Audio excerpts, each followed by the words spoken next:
From his tragic early years to his tumultuous rule and brutal demise, the feeble-minded Henry VI managed to plunge England into complete chaos, igniting the brutal Wars of the Roses. Henry VI spent his final days as a captive in the Tower of London, officially succumbing to melancholy in May 1471. However, centuries later, the Mad King's body was exhumed, revealing a far more sinister tale. But more on that later. Henry VI had enormous shoes to fill, as his father was King Henry V, one of history's most legendary warrior kings. Henry V was ruthless, cunning, and merciless, and his reign saw England achieve unprecedented power. Henry V was so unstoppable that he persuaded the King of France to name him heir to the throne simply to halt his warpath. During his campaigns, he also caught sight of the French king's stunning daughter, Catherine of Valois, whom he soon married. She bore him Henry VI. Henry V was poised to become King of France. All he had to do was outlive the feeble King Charles VI. Unfortunately, he did not succeed. Henry V was only 35 when he suddenly fell ill and died. England's fortunes died with him. Instead, the infant Henry VI became king, and no one realized that this was probably the worst possible outcome for England. Henry V's death devastated his widowed Catherine of Valois, who sought solace in her beloved child. However, the English nobles distrusted the French princess, fearing she would sway the future king against them. They kept her away from her child as much as possible. Henry V's death changed everything. Technically, Henry VI should have become King of France, but the French were unwilling to let a squalling infant claim the crown, especially an English one. The French quickly reneged on their promise and named Charles VII King of France. In response, the English named their own Henry VI King of France. Henry VI holds two significant distinctions in history. He is the youngest King of England ever, and he is the only King of England to also become King of France. It should also be noted that Henry assumed the throne at a particularly difficult time in England. His father's military campaigns had taken a toll on the English economy, leading to a depression known as the Great Slump. Henry's mother, Catherine, saw her star fall rapidly. One day, she was the Queen of England and set to become the Queen of France. The next, she found solace in the arms of a man named Owen Tudor. Though Catherine and Tudor were not nobles, their union would form the basis of one of the most powerful dynasties in English history. With Henry V gone, the French set about reclaiming the lands he had conquered. With Joan of Arc at the helm, English holdings in France had been steadily dwindling for years. When Henry VI took over, he did nothing to help matters. Fighting terrified him, and he listened to anyone who suggested peace with France. Many in England were furious that their new king would so readily surrender the lands they had fought so hard for, and Henry soon found himself with powerful enemies. One of the loudest voices advocating for continued fighting in France was Richard, Duke of York. Henry's pursuit of peace did lead to his marriage to the gorgeous and cunning French princess Margaret of Anjou. Henry's supporters suggested he marry Margaret, and he was all too eager to agree. He simply needed the approval of King Charles VII of France, who was no fool. Charles was a far more effective ruler than Henry, and he made sure to take the English king to the cleaners. He actually got the English king to relinquish the extremely valuable French province of Maine. Henry and his advisors were well aware that surrendering Maine would be extremely unpopular, and when the public discovered this, they were absolutely furious. In just a few years, they had gone from having a king who had conquered much of France to one who relinquished that land for practically nothing. If you thought that losing Maine was rock bottom for Henry VI, you would be mistaken. The following years saw England completely descend into chaos. The economy failed to improve. Corruption became rampant at every level of government, and the countryside descended into anarchy as law and order completely collapsed. One of Henry's favorite advisors was the Duke of Suffolk. Notably, Suffolk was the driving force behind seeking peace in France. He had been the one to suggest marriage to Margaret of Anjou, and he had readily agreed that Maine was a fair price to pay. A more effective king might have been able to protect Suffolk, but Henry was pretty much useless. He watched powerlessly as Parliament impeached Suffolk in front of an angry mob calling for the man's blood. Realizing that his friend's life was in danger, Henry bent to the mob's will and exiled Suffolk, but that was not enough for his enemies. Though Henry VI was a catastrophic failure as a king, It is not as if he accomplished nothing.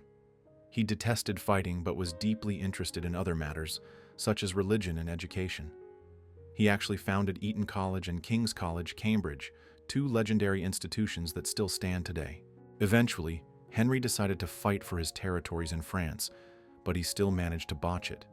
He appointed the hapless Duke of Somerset as the leader of the English forces. Somerset made a complete mess of things across the water. Within a year of taking up the fight, the Duke had lost all of Normandy and had been pushed out of France. Many battered Englishmen limped back to English shores only to discover that there was no money to pay them. Many of these men took to roaming the countryside, raiding villages to keep food on the table. England became a truly terrifying place to live, and Henry VI was incapable of doing anything about it. The French were not stopping either. They kept going until England possessed nothing but the city of Calais in the north. Just a few decades earlier, it seemed as if France was set to become just another English province, but Henry VI lost it all in a matter of years. The news that he had lost the city of Bordeaux quite literally drove Henry insane. He had a total mental breakdown and became completely unresponsive for over a year. After spending the better part of a decade waiting for a child with his wife, even the birth of his son, Edward of Westminster, could not snap him out of it. Modern historians believe that Henry's madness may have been caused by schizophrenia. While Henry was incapacitated, his enemies began to gather. Richard, the Duke of York, who had been such a vocal critic of Henry, used his power and influence to have himself named as protector of the realm, while Henry could not rule. York had also allied himself with another of England's most powerful men, Richard Neville, the Earl of Warwick, better known as the Kingmaker. York and Warwick were shrewd, so they realized that their greatest threat was not Henry, but the ruthless Queen Margaret of Anjou. Thus, when York became protector, he quickly marginalized Margaret, allowing her absolutely no say in matters of state. To sow seeds of doubt among the English people, York and Warwick spread rumors that Margaret was having an affair with the Duke of Somerset, and that her son, Edward of Westminster, was not actually Henry's. Not only did this make people distrust their French queen even more, but it also opened the door for someone else to become Henry's heir, namely York himself. Henry finally came to his senses around Christmas of 1454, and he woke up to a world that was completely different from the one he had left. He had a son. Richard of York was protector of the realm, and nobles were saying that York should usurp him and take the throne. Once again, Henry found himself in a tense situation that required firm leadership, and what did he do? He made everyone hold hands. Henry VI's grand plan to ease tensions and save his reign was to hold a holiday called Love Day in 1458. Henry forced all of England's most important nobles to hold hands and walk from Westminster Palace to St. Paul's Cathedral. He specifically tried to ensure that the people who hated each other the most walked hand in hand. He coupled Richard of York himself with Queen Margaret of Anjou. If there was anyone Richard of York hated more than Margaret of Anjou, it was probably the Duke of Somerset. York was a cunning and capable leader, while Somerset was pretty much useless. So imagine how furious York was when Henry exiled him to Ireland and set the sycophantic Somerset off to France. As if sitting in Ireland as his incompetent rival lost all of England's territory in France was not bad enough, Richard still had Margaret of Anjou to deal with. The vicious queen allegedly made several attempts on York's life while he was staying in Ireland, but to no avail. While he was protector, Richard had Somerset thrown behind bars, to the delight of many. Somerset's failures in France were a national embarrassment, and few were sad to see him go. However, as soon as Henry came back to the world of the living, he released Somerset and gave him all of his power back. Finally, fed up with his embarrassment of a king, Richard of York decided to take matters into his own hands. Well aware that the newly restored Duke of Somerset would probably bring charges against him, he gathered an army and set off to face Somerset directly. The First Battle of St. Albans might not seem like that big of a deal on paper. 5,000 men took part, and fewer than 60 were lost. However, on a political scale, it could not have been more important. Richard of York achieved his main goal, with the Duke of Somerset dying in battle, but he accomplished so much more than that. He managed to capture Henry VI and force the king to name him as Lord Protector of England. Soon, the king's Lancastrians and Richard's Yorkists were battling once again. Just 2 years later, the two sides met on the field at the Battle of Northampton. Though feeble, Henry himself showed up on the battlefield with his fierce wife Margaret and young son Edward at his side. Henry's armies faced the combined forces of Richard of York and the Kingmaker. At the Battle of Northampton, the rebels routed Henry's men, and once again they managed to take the feeble king prisoner. With the king his prisoner, Richard of York forced Henry VI to disinherit his own son and make him heir to the throne. Up to this point, Richard of York seemed like he could not lose, but he underestimated his greatest enemy, Margaret of Anjou. While York had held her husband captive and made a mockery of the crown, Margaret went out and raised an army to fight for what was hers. Beggars can't be choosers, so Margaret had to take anyone she could get, and that meant the roving bands of outlaws in the English countryside were fair game. With her son by her side, she convinced these men that York was a deceiver and that her boy was the true heir to the throne. The Battle of Wakefield could not have been a bigger disaster for the Yorkist cause. Margaret of Anjou's forces completely decimated the York army, but the real victory was that Richard of York himself lay dead. Though Margaret had defeated Richard, the Yorkists were not about to roll over and concede defeat. Even with their figurehead gone, that did not change the fact that the Mad King had to go. Fortunately for them, Richard had a son, Edward, who was everything Henry VI was not. Rejuvenated under Edward of York's leadership, the Yorkists went back on the warpath. During a raging March snowstorm, the two armies faced off at the Battle of Towton, and this time, York ended up on top. After the brutal victory, Edward finally did what his father never had the guts to do. He deposed Henry VI and crowned himself King Edward IV. The deposed king and queen fled north to Scotland, where they bided their time and planned their next move. Many of their supporters abandoned London and traveled north to join the exiled monarchs. Edward charged north after Henry and Margaret and quickly defeated Henry's forces, but the king managed to escape. While Henry hid out in Lancashire, a treacherous monk tipped off his location to some local Yorkists. They captured him and dragged him back to London, where Edward had him thrown into the Tower of London. Margaret of Anjou fled to France, while her husband was captive, and eventually one of her greatest enemies came to her, begging for help: Richard Neville, the Kingmaker. It turns out, back in England, things were not going as smoothly as they seemed. Edward IV had Richard Neville to thank for the crown on his head, but once he was king, Edward did not want to listen to anyone. The final straw came when he married the beautiful yet low-born Elizabeth Woodville. Neville had worked tirelessly to find a political match for Edward who would solidify his rule. The king marrying Woodville was basically a slap in the face. After fighting tooth and nail to see Henry VI removed from the throne, Neville came to a sobering realization. An idiot king was better than a king who would not listen. So he ended up making an alliance with his greatest enemy. The Kingmaker had made one king already, so why not make another?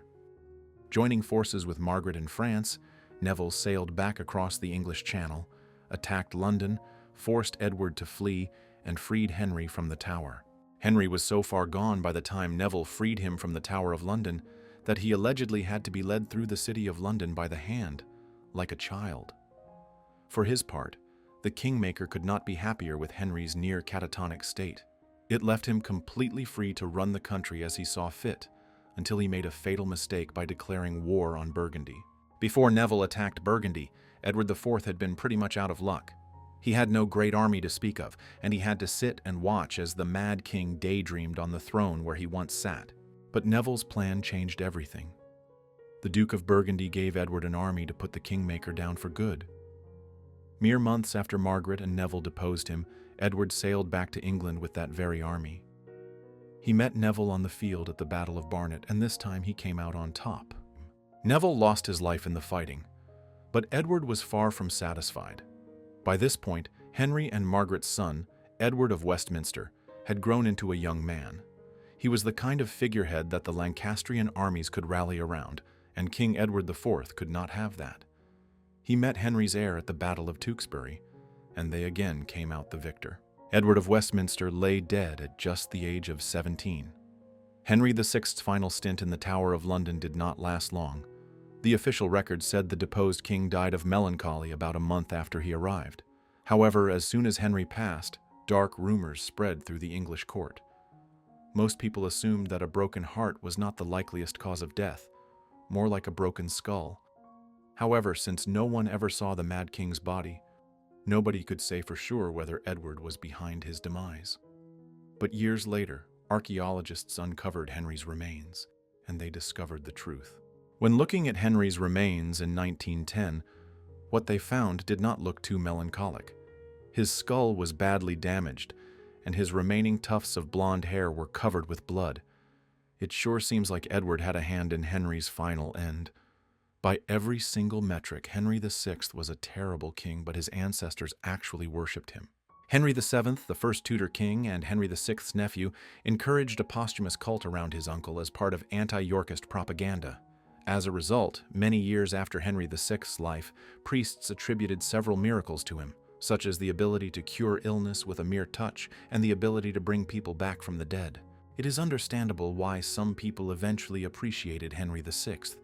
He may have been pretty much incapable of governance, but aside from that, he was a remarkably humane king. He was against horrific punishments, such as drawing and quartering, and he was almost always extremely merciful with enemies. He was not necessarily a bad person, just a bad king who lived during an era where his poor decisions had devastating consequences.